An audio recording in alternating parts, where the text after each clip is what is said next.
And this is new since the start of the protesting, a rally in support of Jewish college students, those taking part saying they're calling attention to what they describe as growing anti-Semitism on college campuses as the war in Gaza continues. So our Kirsten Glavin is in Boston tonight after that rally.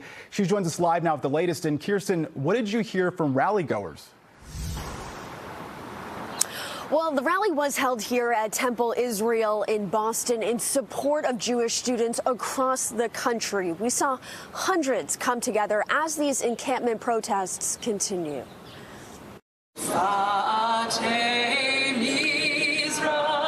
As the Jewish community celebrates Passover, calls for combating anti-Semitism on college campuses at an all-time high. When you hear your fellow students chanting things like "From the river to the sea" or "Long live the Intifada" or "Call your home country a terrorist state" and invalidate your existence, you can't really go along and just go to class and pretend everything is fine. Outside of the Temple Israel on Longwood Ave in Boston. We will stand up. We will speak up. Students, Jewish groups, and more. I have learned that I am not a Jew with trembling knees. Coming together to call on universities to enforce their own policies when it comes to demonstrations. I'm at Columbia, and what we've witnessed over the last 6 months is an escalation from simple violent rhetoric to more violent rhetoric, including calling for death to the Zionist state, for Jews to go back to Poland. Encampment protests continuing to pop up on campuses across the country in support of Palestinians in Gaza,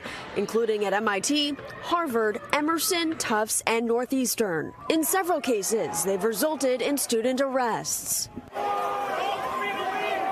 The Combined Jewish Philanthropy Center for Combating Anti-Semitism hoping to unify the Jewish community during this time. As you know, many of them are feeling attacked, harassed, vilified, and we're here to stand up and raise our voices and say we will not tolerate this here in Boston. As protests and demonstrations continue. You cannot bully Jewish students off campus.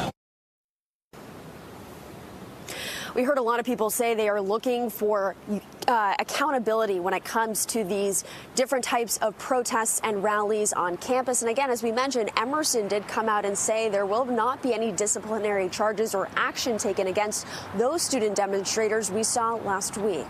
Reporting in Boston, I'm Kirsten Glavin, NBC 10 Boston. Thank you for that update, Kirsten. And this has been a story we've been following for days, and we'll continue with updates. We have updates on the encampments, also police arresting people on air, and also online at NBC10Boston.com.